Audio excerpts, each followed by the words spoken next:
আমরা এই ঐতিহাসিক প্যারেড ময়দানের প্রোগ্রাম থেকে স্মরণ করতে চাই ২৪-এর ছাত্র নাগরিক অভ্যুত্থানে আমার যে সমস্ত ছাত্র নাগরিক ভাইয়েরা দেহের তাজা রক্ত বিলিয়ে দিয়ে নতুন বাংলাদেশ আমাদেরকে উপহার দিয়েছে।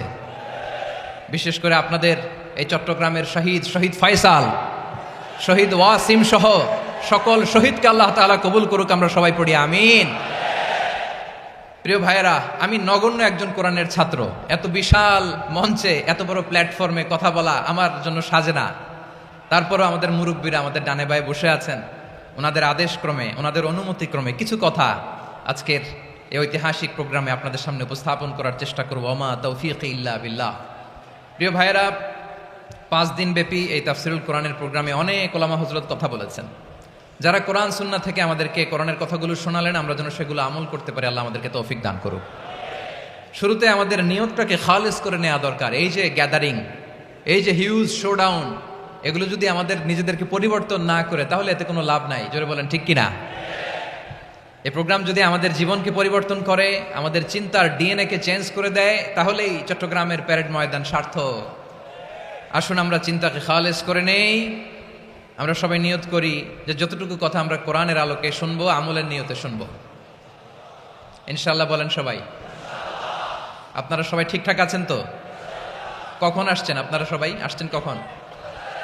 সকালে, কেউ দুপুরে, 9টায়? আল্লাহ আল্লাহ আল্লাহ। দুপুরের খাবার খাওয়ার সুযোগ হয়েছিল? খান নাই? রোজা রাখছেন? আহা, আমি কি দিয়ে বিদায় দেব আমার এই ভাইগুলোরে? আল্লাহ, তুমি আমার ভাইগুলোরে কবুল করো। ইসলামের পক্ষের এই গণজোয়ারকে আগামীর বাংলাদেশের ইসলামের জন্য তুমি কবুল করো। যেই ভালোবাসা ইসলামের জন্য হয়, যেই গণজোয়ার কোরআনের জন্য হয়, পৃথিবীর কোনো শক্তি দিয়ে সেটাকে আটকানো যায় না। জোরে বলেন ঠিক কিনা? এজন্য গ্রাজুয়ালি, সিস্টেম্যাটিক্যালি, মেথোডোলজিক্যালি আমাদেরকে আগাতে হবে, শুধু আবেগ দিয়ে নয়। বিবেকেরও দরকার আছে না নাই? প্রিয় ভাইয়েরা, আসুন, আমাদের কথা অনেক বেশি, সময় অনেক কম, আমরা আর কাল বিলম্ব না করে মহাবিশ্বয় মহাগ্রন্থ আল কোরআন আল কারীম থেকে কিছু কথা শুনি। আমি যেই টপিকটা নিয়ে আজকের ঐতিহাসিক চট্টগ্রামের প্যারেড ময়দানের তাফসিরুল কোরআন প্রোগ্রামে আলোচনা করব, সেটা হচ্ছে সূরাতু আন-নাহলের 90 নম্বর আয়াত নিয়ে কিছু কথা আমরা উপস্থাপন করবার চেষ্টা করব ইনশাআল্লাহ। আমার খুতবার শুরুতেই আপনারা মোটামুটি আন্দাজ করে ফেলেছেন যে আমি কি নিয়ে আলোচনা করব, কারণ যে আয়াতটি আমি তেলাওয়াত করেছি, এই আয়াতটি প্রায়শই এই ভূখণ্ডে, এই বাংলাদেশে জুমার দিনে খতিব সাহেবরা দ্বিতীয় খুতবা শেষের দিকে পড়ে না? কি কমন পড়ছে? ইন্নাল্লাহা ইয়া'মুরু বিল আদলি ওয়াল ইহসান ওয়া ইতা'i যিল কুরবা ওয়া ইয়ানহা আনিল ফাহশাই ওয়াল মুনকারি ওয়াল বাগি ইয়া'iদুকুম লা'আল্লাকুম তাযাক্কারুন। মুখস্থ আছে না সবার? আসুন আমরা এই আয়াতের সরল অর্থ, এর মর্মবাণী, এর সংক্ষিপ্ত তাফসীর সবাই মিলে আজকের এই প্রোগ্রাম থেকে উদ্ধার করার চেষ্টা করি। আপনারা মনোযোগী আছেন তো? ইনশাআল্লাহ। এই আয়াতটা অনেক কম্প্রিহেন্সিভ একটা আয়াত। সাইয়েদনা আব্দুল্লাহ ইবনে মাসউদ রাদিয়াল্লাহু তাআলা আনহু উনি বলেছেন, ইন্নাহা মিন আজমাই আয়াতিল কোরআন। এটা কোরআনের সবচেয়ে জামে মানে আয়াত। যদিও ছোট্ট আয়াত, অল্প কিছু কথামালা, কিন্তু তিনি বলতেন এটা কোরআনের সবচাইতে জামে মানে সবচেয়ে কম্প্রিহেন্সিভ একটা আয়াত, যেখানে কথা কম, শব্দ কম, কিন্তু এটার দোতনা, এটার আবেদন, এটার মিনিং অনেক বেশি। সুবহানাল্লাহ। এই আয়াতে আল্লাহ তাআলা বেসিক্যালি আমাদেরকে 3টা বিষয়ে আদেশ করেছেন আর 3টা বিষয়ে বারণ করেছেন, মানে নিষেধ করেছেন। আওয়াজ করে বলুন, আদেশ করেছেন কয়টা? প্রিয় চট্টলার ভাইয়েরা, আমার মতো এই যে 3 আঙ্গুল উঁচু করে বলেন, আদেশ করেছেন কয়টা? আবার নিষেধও কয়টা? মানবো তো আমরা ইনশাআল্লাহ? বলেন সবাই। 3 do's and 3 don'ts, do's and don'ts। 3টা আদেশ, 3টা নিষেধ। এই 3টা আদেশ আর 3টা নিষেধের ভেতরে আল্লাহ তাআলা গোটা ইসলামী শরিয়ার মূল নির্যাসকে ঢুকিয়ে দিয়েছেন।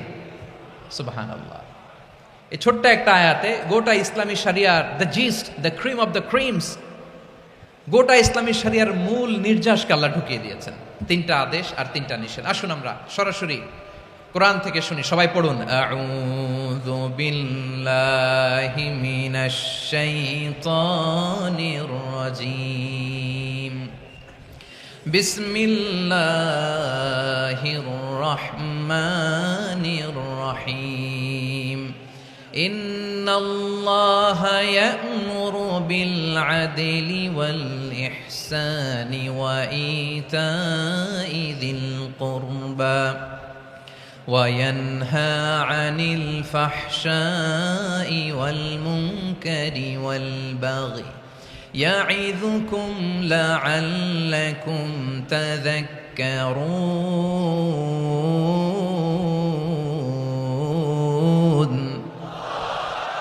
আল্লাহ তাআলা ইরশাদ করছেন ইন্নাল্লাহা ইয়া'মুরু বিল আদলি ওয়াল ইহসান, নিশ্চয় আল্লাহ তাআলা তোমাদেরকে ন্যায় বিচারের আদেশ দেন, সদাচরণের আদেশ দেন, নিকটাত্মীয়দেরকে দানের আদেশ দেন। আদেশ কয়টা? আওয়াজ করে সবাই বলুন তো কয়টা? নিশ্চয় আল্লাহ তাআলা তোমাদেরকে ন্যায় বিচারের আদেশ দেন, সদাচরণের আদেশ দেন, তিনি তোমাদের নিকটাত্মীয়দেরকে দানের আদেশ দেন, আর তিনি তোমাদেরকে অশ্লীলতা থেকে নিষেধ করেন, মন্দ কাজ থেকে নিষেধ করেন, অবাধ্যতা সীমা লঙ্ঘন থেকে নিষেধ করেন। তিনি তোমাদেরকে উপদেশ দেন যাতে তোমরা শিক্ষা গ্রহণ করো। সুবহানাল্লাহ। উপদেশ দিচ্ছে স্বয়ংকে। তিনটা জিনিসের আদেশ। ইয়া'মুরু বিল আদল, সুবিচার ন্যায় বিচারের আদেশ তিনি দেন। ইহসানের আদেশ দেন যাতে আমরা ইহসান করি, একে অপরের প্রতি সুবিচার করি, মহানুভবতা দেখায়, অনুগ্রহ দেখায়, আর নিকট আত্মীয়দেরকে যেন আমরা দান করি। এই তিনটা আদেশ তিনি দিয়েছেন। আর কোন তিনটা জিনিস থেকে তিনি বারণ করেছেন? অশ্লীলতা, ফাহশা, মুনকার, মানে সব মন্দ আর অসৎ কাজ, এগুলো থেকে তিনি আমাদেরকে বারণ করেন। ওয়াল বাগি, অবাধ্যতা, সীমা লঙ্ঘন, এই তিনটা কাজ থেকে তিনি আমাদেরকে বারণ করেন। তিনি আমাদেরকে উপদেশ দেন, স্বয়ং আল্লাহ তাআলা আমাদেরকে উপদেশ দেন যাতে করে আমরা শিক্ষা গ্রহণ করি। সুবহানাল্লাহ পড়ে।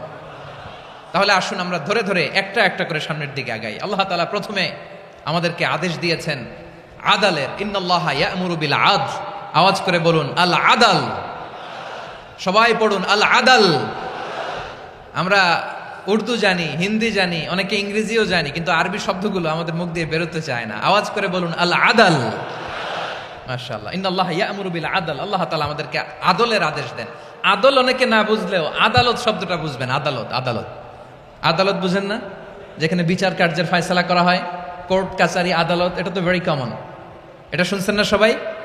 আদালত, যেখানে ন্যায় বিচার হবে, সুশাসন হবে। কিন্তু ভাগ্যের কি নির্মম পরিহাস, ওখান থেকে মিথ্যা সাক্ষী দিয়ে মনমতো রায় দিয়ে দেয়া হয়। এগুলোর পরিবর্তন হওয়ার দরকার আছে না নাই? প্রিয় ভাইয়েরা, আদালত, আল আদল, ইংরেজিতে বলে জাস্টিস, ন্যায় বিচার, সুবিচার, সুশাসন, জাস্টিস, আল আদল, সব জায়গায় এই জাস্টিস থাকা দরকার। Justice should be prevailed in the society. The mission of all prophet was to uphold the justice. সব নবীর মিশন ছিল এই জাস্টিসকে, আদালকে, সুশাসন আর সুবিচারকে নিশ্চিত করা। পড়েন সুবহানাল্লাহ।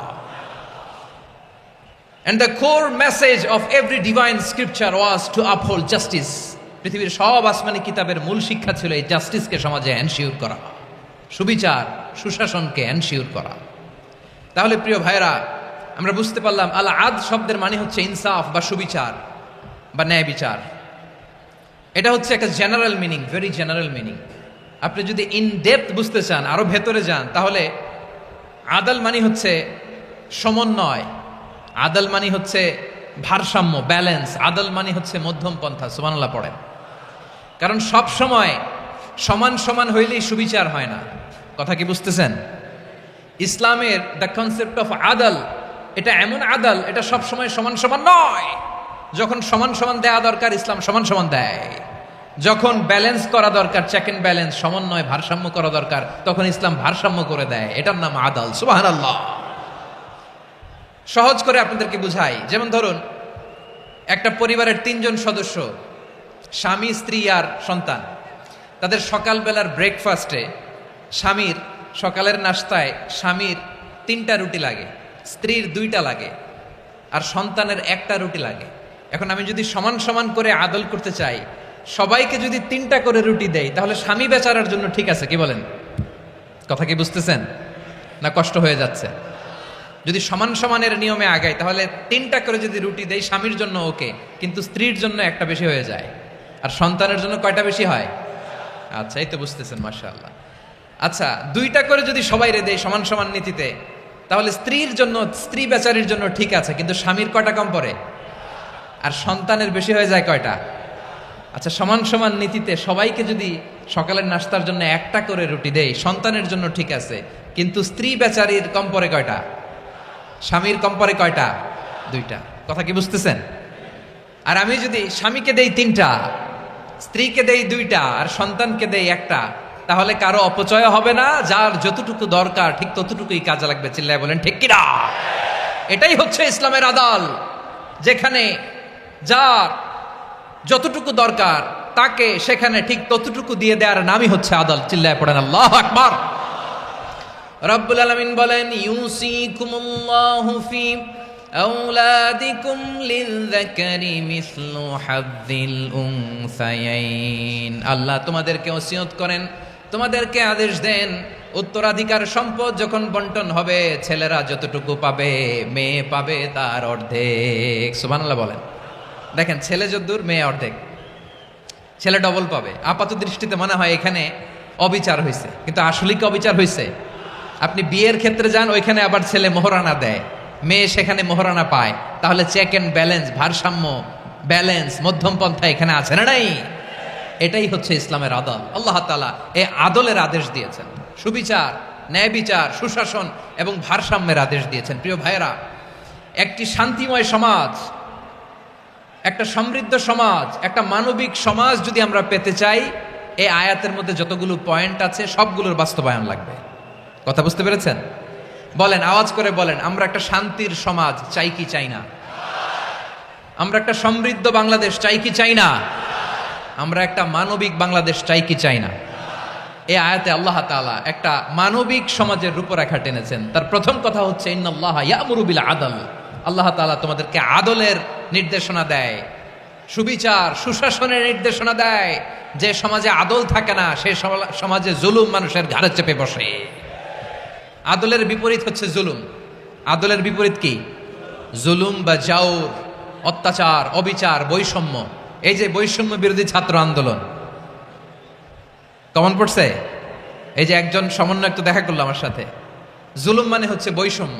বৈষম্যের স্থান ইসলামে নাই, অবিচারের স্থান ইসলামে নাই, জুলুমের স্থান ইসলামে নাই। আল্লাহ তাআলা বলেন যে আমি জুলুমকে নিজের জন্য হারাম করেছি এবং তোমাদের জন্য হারাম করেছি।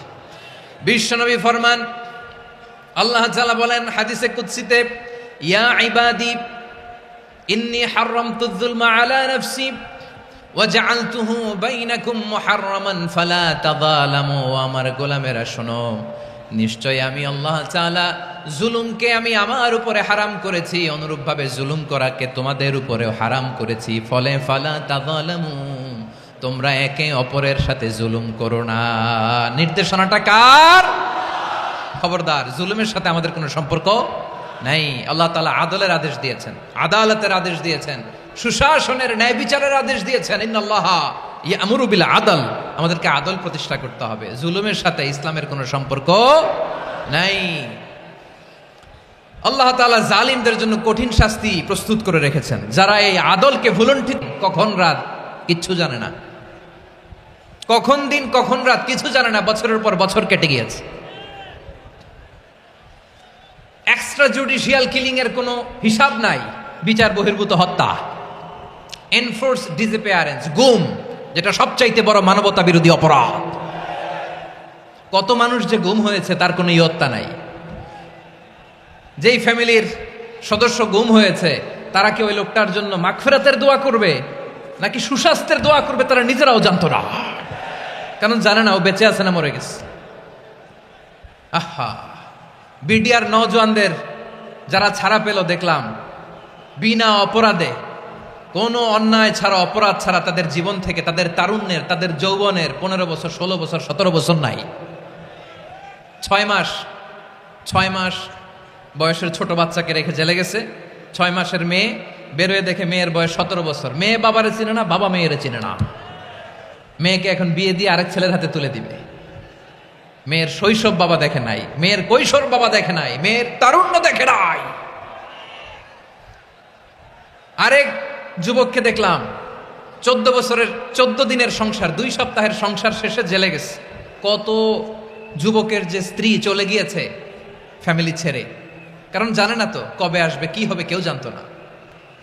দাম্পত্য জীবনের মাত্র 14 দিনের স্মৃতি, এই স্মৃতিকে আঁকড়ে ধরে এক বোন 16টা বছর 17টা বছর কাটিয়ে দিয়েছে। আমি নিউজটা দেখে ভাবলাম আমার এই বোনের প্রতিটি দিন কিভাবে কেটেছে, প্রতিটি রাত কিভাবে কেটেছে, প্রতিটি ক্ষণ কিভাবে কেটেছে। বিশ্বনবী বলেছেন, ইত্তাকি দাওয়াতাল মাজলুম ফাইন্না লাইসা বাইনাহু ওয়া বাইনাল্লাহি হিজাব। মাজলুমের কান্নাকে ভয় করো, কারণ মাজলুমের কান্না আর আল্লাহর মাঝে কোনো পর্দা থাকে না। আমরা আর এরকম কোন জুলুম বাংলাদেশে দেখতে চাই না, জোরে বলেন ঠিক কিনা? আর কেউ নতুন করে জালিম হোক আপনারা চান? আবার নতুন করে কেউ ফ্যাসিস্ট হোক আপনারা চান? এক দল আরেক দলকে নিশ্চিহ্ন করার রাজনীতিতে মেতে উঠুক, এটা আপনারা চান? আমরা বাংলাদেশকে আদল দিয়ে সাজাতে চাই। আমরা এই 56,000 বর্গ মাইলের প্রতিটা ইঞ্চি মাটিকে কোরআনের আইন দিয়ে সাজাতে চাই। রাজি আছেন আপনারা? কারা কারা রাজি দেখান হাত তুলে আল্লাহকে।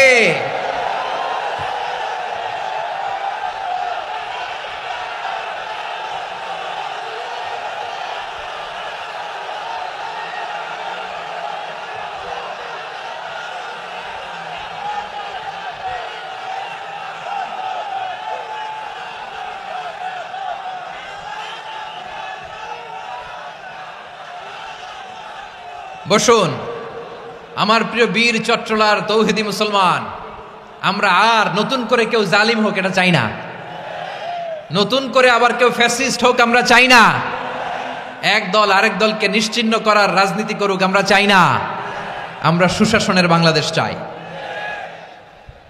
আমরা মানবিক বাংলাদেশ চাই, আমরা একটা সমৃদ্ধ বাংলাদেশ চাই, আমরা বিশ্বের বুকে সম্মান নিয়ে মাথা উঁচু করে দাঁড়াতে চাই, ঠিক কিনা বলেন? আল্লাহ বললেন, এটা যদি তোমরা চাও, একটা সমৃদ্ধ সমাজ যদি বিনির্মাণ করতে চাও, মানবিক সমাজ যদি বিনির্মাণ করতে চাও, আমি তোমাদেরকে সেজন্য প্রথমে আদালতের নির্দেশ দিলাম। ইন্নাল্লাহা ইয়া'মুরু বিল আদল, নিশ্চয় আল্লাহ তাআলা তোমাদেরকে ন্যায় বিচার সুশাসন এটার আদেশ দেন। সুবহানাল্লাহ।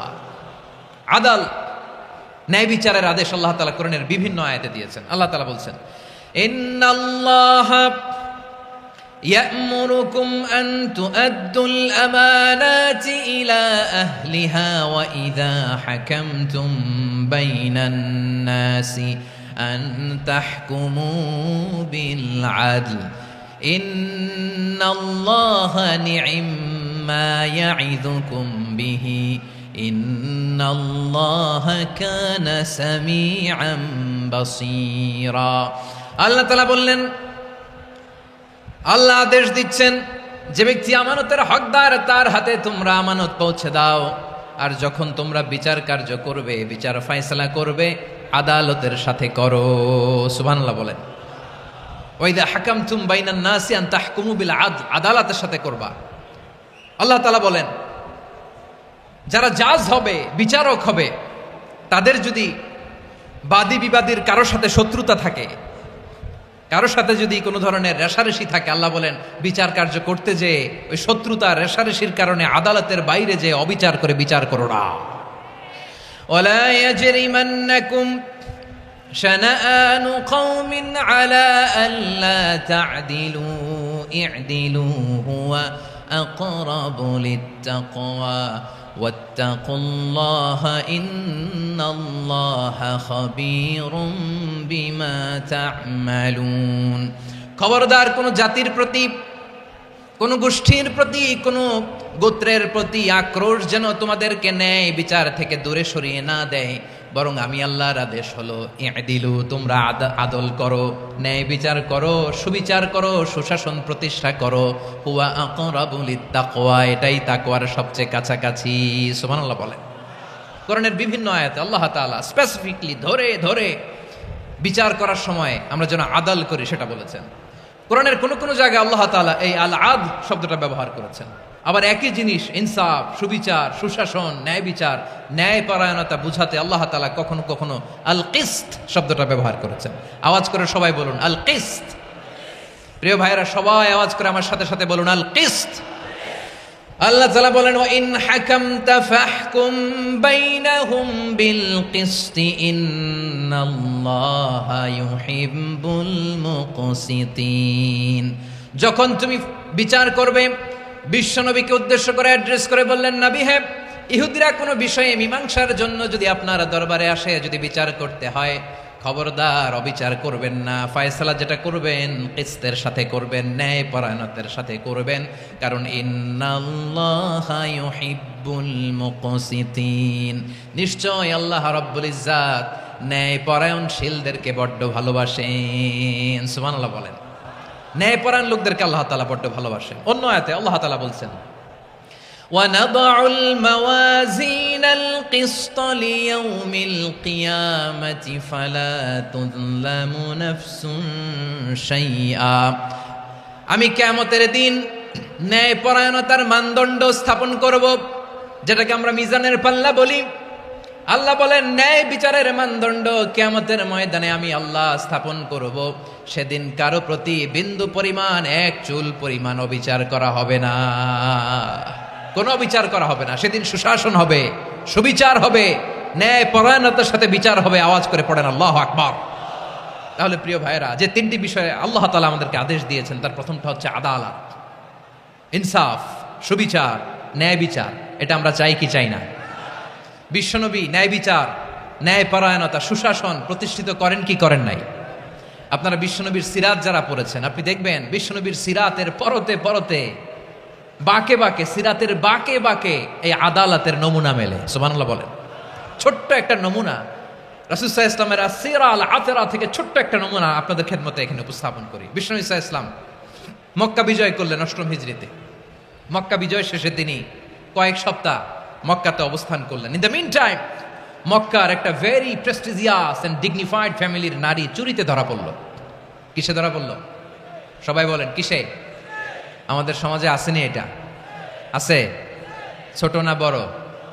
হ্যাঁ, হিসাব করে শেষ করা যায় না। ৩.৫ লাখ কোটি টাকা নাই উন্নয়ন প্রকল্পের নামে। উন্নয়ন প্রকল্পের নামে ৩.৫ লাখ কোটি টাকা নাই। ৩.৫ লাখ কোটি টাকা লিখতে পারবেন আপনি? এক টানে লিখতে পারবেন? বুঝতেছেন কত বড় সংখ্যা? হ্যাঁ, বনু মাখজুমিয়া গোত্রের এক নারী মক্কায় চুরিতে ধরা পড়ল। বলেন তো, চুরি করলে বিধান কি? কি কাটতে হবে? চুরির বিধান হলো হাত কেটে দাও। তাও সেটা গোপনে নয়, প্রকাশ্যে জনসম্মুখে হাত কেটে দাও। বনু মাখজুমিয়া গোত্রের নারী যখন চুরিতে ধরা পড়ল, সাহাবারা চিন্তায় পড়ে গেলেন। সবেমাত্র মক্কার লোকেরা কালিমা পড়ে মুসলমান হয়েছে, ইসলামের আইন কানুন তেমন জানে না, ইসলামী শরিয়ার সাথে বেশি পরিচিত নয়। এখনই যদি বিশ্বনবী চুরির যেই বিধান এটা যদি কায়েম করে হাত যদি কেটে দেয়, না জানি মক্কার লোকেরা আবার বিগড়ে যায়, না জানি মক্কার লোকেরা আবার মুরতাদ হয়ে যায়, না জানি মক্কার লোকেরা ইসলাম থেকে দূরে সরে যায়। চলো চলো, সাহাবীরা মিলে পরামর্শ করলেন, চলো বিশ্বনবীর কাছে যে বলি, ও নবী, শুধু কেবলমাত্র একমাত্র এই নারীর জন্য চুরির হাত কাটার বিধানটা আপনি একটু থামিয়ে দেন। চুরির হাত কাটার যে বিধান এখানে একটু রহিত করে দেন, বাকিগুলা কইরেন মদিনাতে যে চলবে, কিন্তু মক্কায় এবারের জন্য মাফ করে দেন। কিন্তু কে বলবে? এই যে পরামর্শ, সাজেশন, এটা কে দিবে বিশ্বনবীর কাছে? সাহাবারা চিন্তায় পড়ে গেলেন। আল্লাহর নবীর সামনে দাঁড়িয়ে আল্লাহর দেয়া হুদুদ, আল্লাহর দেয়া বিধান থামিয়ে দেওয়া, মাফ করে দেওয়া, এই কথা বিশ্বনবীর সামনে বলার সাহস তো কেউ রাখে না। কেউ কেউ বলল, বিশ্বনবীর পালক পুত্র যায়েদ বিন হারেসার সন্তান উসামারে বিশ্বনবী নাতির মতো আদর করে, বড্ড বেশি ভালোবাসে উসামারে। এজন্য সাহাবারা উসামাকে বলতো হিব্বু রাসূলিল্লাহ, বিশ্বনবীর ভালোবাসা। কি বলতো? সাহাবীরা বললেন, বিশ্বনবীর ভালোবাসা হিব্বু রাসূলিল্লাহ, উসামারে পাঠাও। উসামারে বিশ্বনবীর নাতির মতো স্নেহ করে, মায়া করে, ভালোবাসে। আমরা পারবো না, উসামা পারবে। সবাই মিলে ফুলিয়ে ফুসিয়ে ছোট্ট ওসামাকে রাজি করালো। ওসামা এমন এমন কথা যে তুমি বিশ্বনবীর কাছে বলতে হবে, পারবা নাকি? ওসামা বলে, পারবো। সাইয়েদনা ওসামা রাদিয়াল্লাহু তাআলা আনহু তরুণ সাহাবী বিশ্বনবীর কাছে গেলেন, যে বললেন, নবী, বনু মাখজুমিয়া গোত্রের এক নারী চুরিতে ধরা পড়েছে, এবারের জন্য কি এই মহিলাটারে মাফ করে দিলে হয় না? এবারের জন্য একটু ক্ষমা করা যায় না নবী? বিশ্বনবী বলেন, আতাশফাউ ফি হাদ্দিম মিন হুদুদিল্লাহ, তোমার এত বড় সাহস উসামা, তুমি আল্লাহর হাত, আল্লাহর দেয়া বিধান এটার ব্যাপারে সুপারিশ করতে এসেছো? তোমরা কি জানো তোমাদের আগে যত কওম, যত গোত্র, যত জনপদ ধ্বংস হয়েছে তার কারণ ছিল তাদের মধ্যে গরিবরা অন্যায় করলে তারা বিচার করত, আর ধনীরা অন্যায় করলে তারা মাফ করে দিত। খবরদার, ওয়া আইমুল্লাহ লাউ আন্না ফাতিমাতা বিনতি মুহাম্মাদিন সারাকাত লাকাতা মুহাম্মাদুন ইয়াদাহা। বিশ্বনবী বললেন, ওরে ওসামা, বানু মাখজুমিয়ার ওই প্রেস্টিজিয়াস এন্ড ডিগনিফাইড ফ্যামিলির মেয়ে তো দূর কি বাত, অনেক দূরের কথা। জেনে রেখো ওসামা, আমার কলিজার টুকরা নয়নের পুটুলি ফাতেমাও যদি মক্কার জমিনে আজকে এই চুরির দায়ে ধরা পড়তো, আমি বিশ্বনবী মুহাম্মাদুর রাসূলুল্লাহ ধরে ফাতেমার ডান হাতটা কেটে দিতে এক বিলম্ব দেরি করতাম না। ইন্নাল্লাহা ইয়া'মুরু বিল আদল, আমাদেরকে জাস্টিস শিখায়। পশ্চিমারা আমাদেরকে ইনসাফ শিখায়, আমাদেরকে সুশাসন শিখায়। আর ইনসাফ, সুশাসন, ন্যায় বিচার, সুবিচার, জাস্টিস কারে বলে বিশ্বনবীর বায়োগ্রাফি থেকে জেনে নাও। এই ছিল বিষ্ণু ইসা ইসলামের আদালতের নমুনা। আপনি যদি সাইয়েদনা ওমর ফারুকের জীবনের দিকে তাকান, এমন কঠোর, এমন বীর সেনানী ছিলেন। সাইয়েদনা ওমর ফারুক যদি রাস্তার এই মাথা দিয়ে হাঁটা শুরু করতেন, শয়তান ওমর ফারুককে দেখলে ওই রাস্তা রেখে দিয়ে অন্য রাস্তা দিয়ে হাঁটতো। সুবহানাল্লাহ। ওমর ফারুক রাদিয়াল্লাহু তাআলা আনহু কি পার্সোনালিটি ছিল, কি পার্সোনালিটি। আমাদের এলাকায় ছোট বাচ্চারা রাতে ভাত খেতে চায় না, আমার মেয়েটাও খেতে চায় না, এই এটা দিব ওইটা দিব। আজকে মাহফিলে আসার সময় বলে দিছে লিস্ট করে এটা এটা আনতে হবে। তো ছোট্ট বাচ্চাদের অনেক বায়না থাকে, ওরা রাতে খেতে চায় না। তো মায়েরা বিভিন্ন ভয় দেখায়, এই বাঘ আসবে খাও, এই ভূত আসবে খাও। আপনারা কি বলেন চট্টগ্রামে? কি আসবে? হ্যাঁ, ভূত ভূত ভূত আসবে, বাঘ আসবে, খাও খাও খাও, তাড়াতাড়ি খাও। তো বাচ্চারা এগুলো শুনে ভয়ে খেতে শুরু করে। মদিনার জমিনেও একই ঘটনা করতো। মদিনার ছোট্ট ছোট্ট সোনামণিরা খেতে চাইতো না। তো মায়েরা বলতো, হা হুয়া ইয়াতি উমর, হা হুয়া ইয়াতি উমর, ওই যে উমর আসতেছে উমর। ওমরে ফারুকের কথা শুনলে বাচ্চারা একেবারে ঠান্ডা। সুবহানাল্লাহ পড়বেন না? প্রভু তুমি বলেছ রাসূল দেবে না, বলনি দেবে না ওমর, বলনি দেবে না হামজা তারিক, খালিদ বিজয় সমর। প্রভু তুমি বলেছ রাসূল দেবে না, বলনি দেবে না ওমর, বলনি দেবে না হামজা তারিক, খালিদ বিজয় সমর। প্রভু তুমি বলেছ রাসূল দেবে না। আল্লাহু আকবার। ওমর ফারুক রাদিয়াল্লাহু তাআলা আনহু, ওনার কথা শুনলে গায়ের মধ্যে গুজবাম হয়, গায়ের পশমগুলো দাঁড়িয়ে যায়। সুবহানাল্লাহ বলেন। কি পার্সোনালিটি ছিল, কি ব্যক্তিত্ব ছিল। মুনাফিকরা ওমর ফারুককে জমের মতো ভয় পেতেন। শয়তান, খুদ শয়তান এই রাস্তা দিয়ে আসলে শয়তান অন্য রাস্তা দিয়ে হাঁটতো। ওমর ফারুক রাদিয়াল্লাহু তাআলা আনহুর জীবনে যদি দেখেন, তাহলে সেখানে আপনি আদালতের, ইনসাফের, সুশাসনের, জাস্টিসের নমুনা দেখতে পাবেন। কয়টা শুনবেন? সাইয়েদনা ওমর ফারুকের রাদিয়াল্লাহু তাআলা আনহুর সন্তান আব্দুর রহমান মিশরে মদ খেয়ে মদ্যপ অবস্থায় ধরা পড়েছে। মদ খাওয়ার কারণে, মদ যদি কেউ পান করে আর যদি প্রমাণিত হয়, তার বিচার হলো 80 বেত। আওয়াজ করে বলেন কয় বেত? বাংলাদেশেও তো এই আইন আছে নাকি? বাংলাদেশে আছে? হ্যাঁ, মদ খাইলে 80 বেত, এই আইন বাংলাদেশে চালু হোক। আমরা চাই কি চাই না? চাই সবাই। এজন্যই তো ইসলাম ভাল লাগে না। ইসলামকে ভাল লাগে না। ইসলামকে আউট করে রাখতে পারলেই তো এরকম বড় বড় বোতল খাওয়া যায়। একেবারে সহজ, পানির মতো সহজ, হিসাব একেবারে সহজ। ওমর ফারুক রাদিয়াল্লাহু তাআলা আনহুর ছেলে ভুল করে মদ পান করে ফেলেছিলেন। আব্দুর রহমান, ঘটনা ঘটেছে মিশরে। মিশরের গভর্নর তখন আমর ইবনুল আস রাদিয়াল্লাহু তাআলা আনহু। আব্দুর রহমানের ভাই যে গভর্নরকে বলল, গভর্নর যদি একটু দয়া করেন, খলিফার ছেলে আমার ভাই আব্দুর রহমান মদ্যপ অবস্থায় ধরা পড়েছে, জনসম্মুখে যদি আপনি বেত্রাঘাত করেন আমাদের প্রেস্টিজ থাকে না। যদি 80 বেত আপনি মারেন আমার কোনো কথা নাই, কিন্তু ঘরের ভেতরে মারেন। আব্দুর রহমানের ভাইয়ের সুপারিশ শুনে সাইয়েদনা আমর ইবনুল আস রাদিয়াল্লাহু তাআলা আনহু রাজি হয়ে গেলেন। ঘরের ভেতরে লোকচক্ষুর আড়ালে 80 বেত তিনি মানলেন। কিন্তু ঘটনাক্রমে এই কথা লুকিয়ে লুকিয়ে ঘরের ভেতরে আসি বেত মারার কথা সাইয়েদনা ওমর ফারুক মদিনা থেকে জানতে পারলেন। মদিনা থেকে তিনি ফরমান জারি করলেন, এই বিচার যেমনটি আমর ইবনুল আস আদায় করেছে এটা প্রকৃতপক্ষে আদায় হয় নাই। আসো সবাই মদিনায় আসো, আমর ইবনুল আস মদিনায় আসো, আব্দুর রহমানও আসো, সবাই আসো, জনসম্মুখে এই বিচার কার্যকর করতে হবে। সাইয়েদনা ওমর ফারুক মসজিদে নববীর পিলারের মধ্যে নিজের ছেলেকে বাঁধলেন, আবার জনসম্মুখে 80টা বেত তার গায়ের মধ্যে মারলেন। মাজমুয়ে ফাতাওয়া ইবনে তাইমিয়া রাহিমাহুল্লাহ উনি এটা নকল করেছেন। এটা সবচেয়ে বিশুদ্ধ মত, আরো অনেক মত আছে। মারা গেছে কবরের উপর, ওগুলো বাদই দিলাম। কেমন খলিফা ছিলেন, কেমন খলিফা! পশ্চিমারা তোমরা জাস্টিস আমাদেরকে শেখাও, ইনসাফ কারে বলে সুশাসন আমাদেরকে তোমরা শিখাও। ওমর ফারুক রাদিয়াল্লাহু তাআলা আনহু ওই বিচারকে তিনি ধর্তব্য মনে করেন নাই। মদিনাতে এনে আবার জনসম্মুখে আবার 80 বেত মেরেছেন। মিশরে ওমর ফারুক রাদিয়াল্লাহু তাআলা আনহু আমর ইবনুল আসকে গভর্নর করে পাঠালেন। সেখানে আমর ইবনুল আসের ছেলে একটা প্রতিযোগিতায় রানার আপ হয়েছে। এক মিশরি সেখানে চ্যাম্পিয়ন হয়েছে। রানার আপ বুঝতে পেরেছেন তো? রানার আপ সেকেন্ড হয়েছে, এক মিশরি হয়েছে চ্যাম্পিয়ন প্রথম। কিন্তু গভর্নরের ছেলে ও জিততে পারে নাই। ও রাগে ওই মিশরির গায়ের মধ্যে কয়েকটা লাঠি দিয়ে বাড়ি মেরেছে। মিশরি যে মদিনাতে ওমর ফারুকের কাছে বিচার দিলেন, আপনার গভর্নরের ছেলে অন্যায়ভাবে আমার গায়ে হাত তুলেছে। সাইয়েদনা ওমর ফারুক আবার ফরমান জারি করলেন, আসো মদিনাতে আসো। মিশরীকে ডাকলেন। ওই মিশরের গভর্নর আমর ইবনুল আস রাদিয়াল্লাহু তাআলা আনহুকে ডাকলেন, তার ছেলেকেও ডাকলেন। সবাই বসে রইল।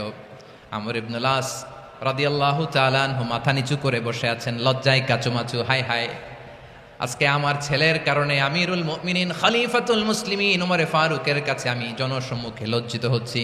সাইয়েদনা ওমর ফারুক বললেন, এই নাও লাঠি।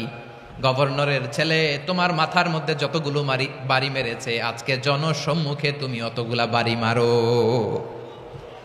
মিশরি বলে, থাক, আপনি যে ডেকে আনছেন সবার সামনে এটা বলছেন, এতেই আমি খুশি। আল্লাহু আকবার! আপনার মহানুভবতা দেখে আমি খুশি, আর অপমানের দরকার নাই।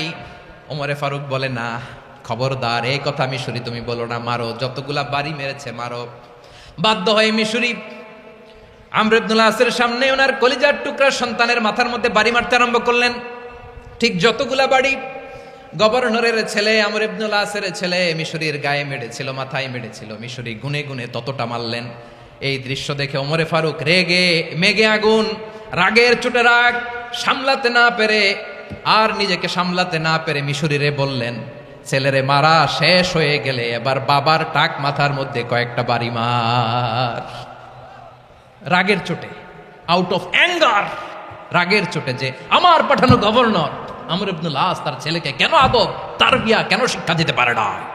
ছেলেরে মারা হইলে এবার আমর ইবনুল আসের মাথার মধ্যে দুইটা মারো। এটা রাগে বলেছেন, এটা শাস্তি হিসেবে না। সুবহানাল্লাহ পড়ে। তোমরা আমাদেরকে সুশাসন শিখাও, আমাদেরকে সুশাসন শিখাও। বিশ্বনবী বলেন, আদল এটা যেন তেন বিষয় না, এটা দিয়েই মানবিক সমাজ গড়তে হবে।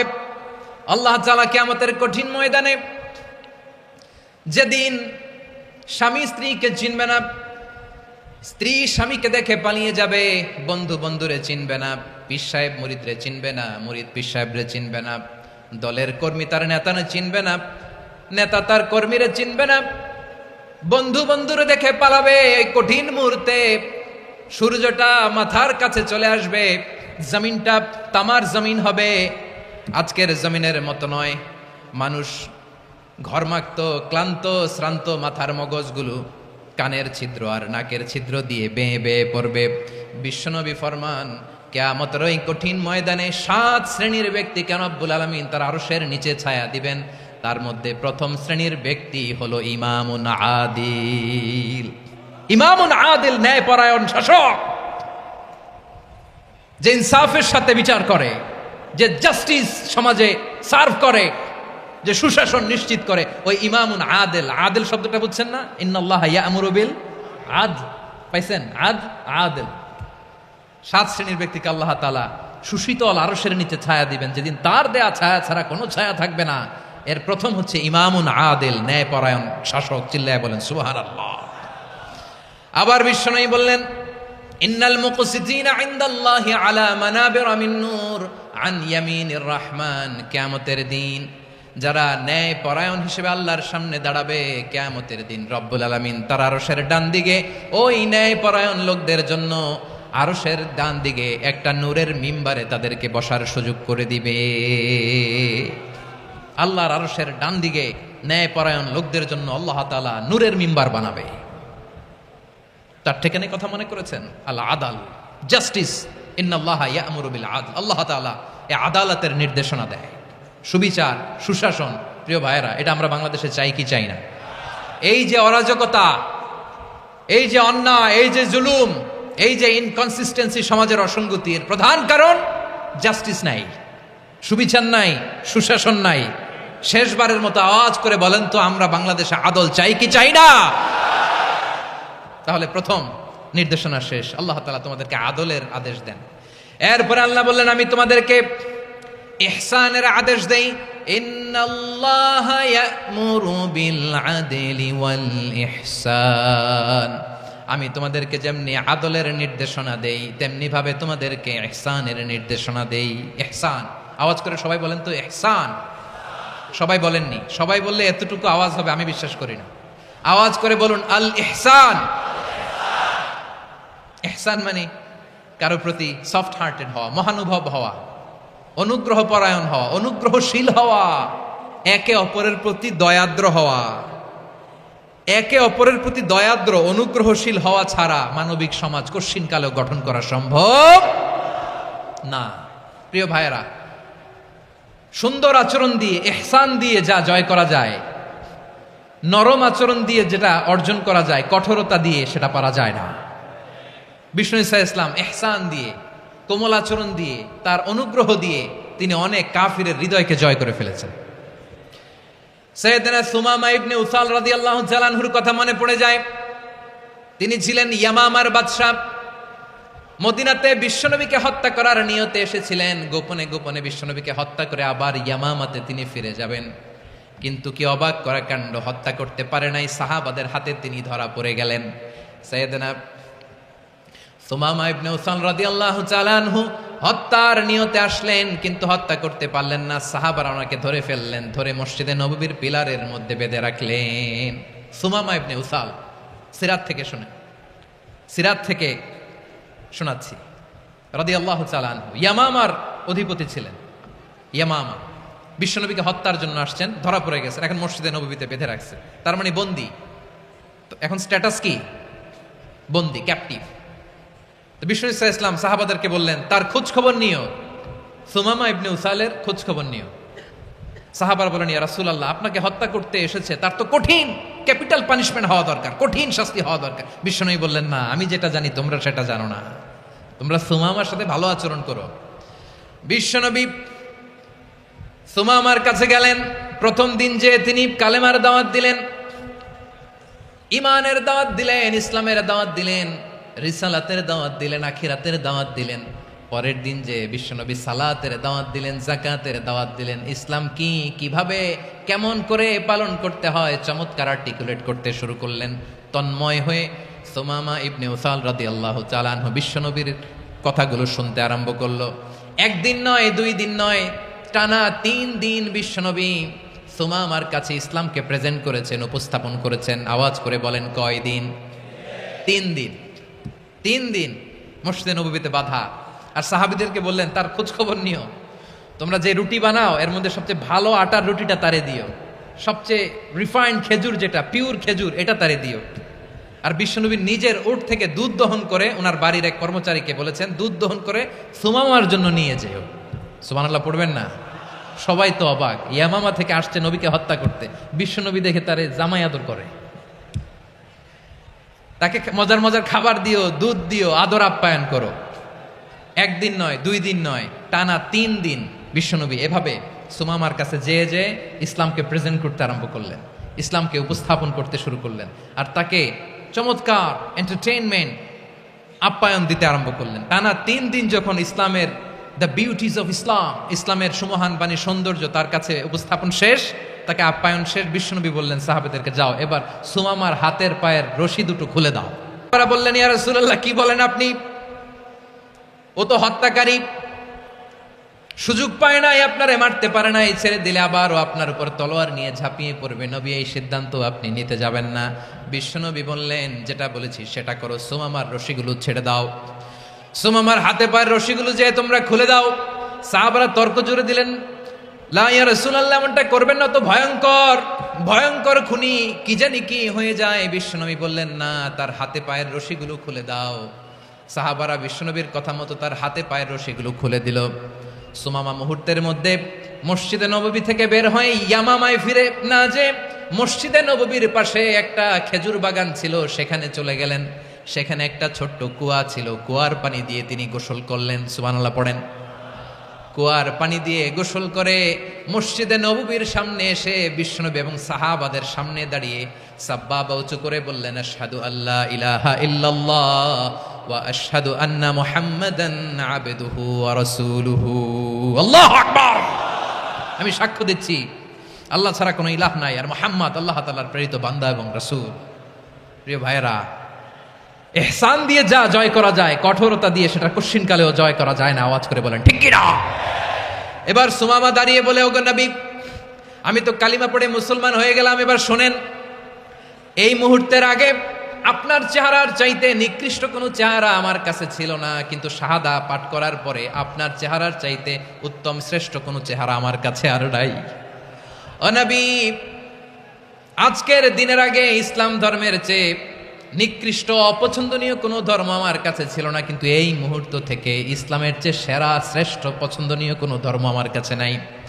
নবী গো, আজকের দিনের আগে মদিনার চাইতে অপছন্দনীয় নিকৃষ্ট কোনো শহর আমার কাছে ছিল না, কিন্তু এই মুহূর্তের পর থেকে মদিনার চাইতে কোনো শ্রেষ্ঠ শহর আমার জানা নাই। সে ছিল গমের বড় ডিলার, গম বেচতো। কি বেচতো? তার গম কিনে মক্কার লোকেরা রুটি খাইতো। সে ঘোষণা দিল, আজকে থেকে মক্কাবাসীদের জন্য সব গম আমি হারাম করে দিলাম, মক্কাবাসী এখন না খেয়ে মরে। সুবহানাল্লাহ পড়বেন না? মক্কাবাসী বিশ্বনবীর কাছে আসলেন, এসে বললেন, মুহাম্মদ, আমরা তো তোমার ভাই, তোমার চাচা, তোমার ভাতিজা, তোমার আত্মীয়, তুমি সুমামারে বলো সে যেন আবার গমের সাপ্লাই মক্কার জন্য অনুমতি দিয়ে দেয়। বিশ্বনবীর অনুমতি ক্রমে সুমামা আবার মক্কাতে গম পাঠাতে শুরু করলো। পড়েন সুবহানাল্লাহ। ইহসান, ইহসান দিয়ে আপনি যেটা জয় করতে পারবেন, you can win the heart of your enemies. ইহসান দিয়ে আপনি আপনার শত্রুর হৃদয়কে জয় করতে পারবেন। আওয়াজ করে বলেন ঠিক কি না? এজন্য আল্লাহ বললেন, ওয়া আনফিকু ফি সাবিলিল্লাহি ওয়া লা তুলকু বিআইদিকুম ইলাত তাহলুকা ওয়া আহসিনু ইন্নাল্লাহা ইউহিব্বুল মুহসিনিন। তোমরা আল্লাহর রাস্তায় দান করবে আর নিজেরা নিজেদেরকে ধ্বংসের হাতে ঠেলে দিও না। তোমরা একে অপরের প্রতি ইহসান করবে, কারণ ইহসানকারীদেরকে আল্লাহ বড্ড ভালোবাসেন। সুবহানাল্লাহ পড়েন। আবার সূরা রহমান আল্লাহ বললেন, হাল জাযাউল ইহসানি ইল্লাল ইহসান ফাবিআইয়ি আলা, সবাই পড়েন, ফাবিআইয়ি আলাই রাব্বিকুমা তুকাযযিবান। ইহসানের প্রতিদান হিসেবে ইহসানি হয়। বিশ্বনবী সুমামার প্রতি যেমন ইহসান করেছেন, সুমামাও ঠিক তেমন ইহসান ফিরিয়ে দিয়েছে। ঠিক কিনা বলেন? তাহলে এক নম্বরে হচ্ছে ন্যায় বিচার, দুই নম্বরে সবাই বলেন ইহসান, সদাচরণ। ইহসান দুই ধরনের প্রিয় ভাইরা, ইহসান ফিল ইবাদা, ইহসান ফিল মুআমালা। ইহসান ফিল ইবাদা হচ্ছে একাগ্র অনুভবে ইবাদতে ডুব দেওয়া, এর নাম ইবাদতের ইহসান। সুবহানাল্লাহ পড়ে। বিশ্বনবী বলেন ইহসান মানে কি জানো নাকি? হাদিসে জিবরিলে সাইয়েদনা জিবরিল আলাইহিস সালাম বিশ্বনবীকে বললেন, আখবিরনি আনিল ইহসান। নবী আমাদেরকে বলেন ইহসান মানে কি? বিশ্বনবী বললেন, আনতা আবুদাল্লাহা কাআন্নাকা তারাহু ফাইন লাম তাকুন তারাহু ফাইন্নাহু ইয়ারাক।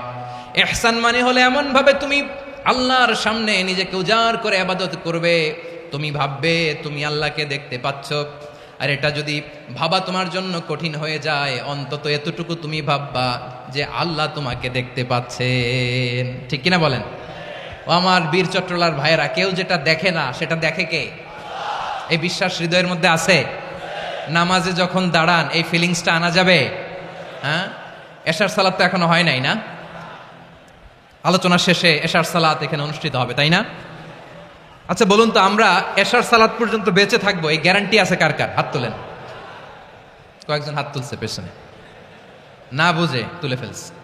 এশা পর্যন্ত যে আমরা হায়াত পাবো কোনো গ্যারান্টি আছে? সবাই আওয়াজ করে বলেন, গ্যারান্টি আছে? গ্যারান্টি নাই। এই জন্য বিষ্ণু ইসলাম বলেছে, এমন ভাবে নামাজে দাঁড়াও, ইবাদত করো, মনে করো হতে পারে এটাই আমার জীবনের শেষ নামাজ। পারফর্ম দ্য সালাহ as if this is your last and final prayer. এমন ভাবে সালাতে দাঁড়াও, ভাবো হতে পারে এটাই তোমার জীবনের শেষ নামাজ। এমন ভাবে নামাজে দাঁড়াও, ভাবো এটাই শেষ নামাজ। তাহলে নামাজে একাগ্রতা বাড়ায় দিবে কে?